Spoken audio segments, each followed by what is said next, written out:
একটা গল্প শুনেছিলাম। একদিন এক পাখি অন্য পাখিকে তার ভালোবাসার কথা জানায়। পাখিটি উত্তরে বলে, এখন তো তুমি আমাকে ভালোবাসো, কিন্তু যখন আমার খারাপ সময় আসবে ঠিক তখনই তুমি উড়ে চলে যাবে। উত্তরে পাখিটি খুবই ব্যথিত হয়ে পড়ে এবং আবেগী হয়ে তার দুটি ডানা কেটে ফেলে।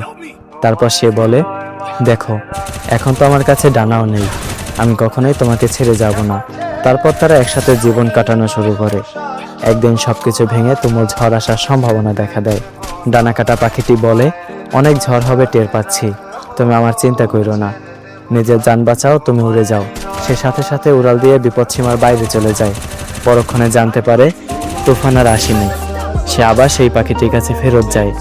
গিয়ে দেখে পাখিটি মারা গেছে, আর তার সাথে একটা চিঠি পায়। সেখানে লেখা ছিল, যদি তুমি উড়ে যাওয়ার আগে শুধু একটিবার আমাকে বলতে, আমি চলে গেলে তোমার কি হবে, তাহলে হয়তো আমি তুফান আসার আগে কখনোই মরতাম না। এই পৃথিবীতে এমন কিছু মানুষও ঠিক উড়ে যাওয়া পাখির মতো। তারা চায় তাদেরকে কেউ সবটুকু দিয়ে ভালোবাসুক, আর যখন কেউ বাসে তাকে তার বিনিময়ে দেয় এক সমুদ্র পরিমাণে বেদনা।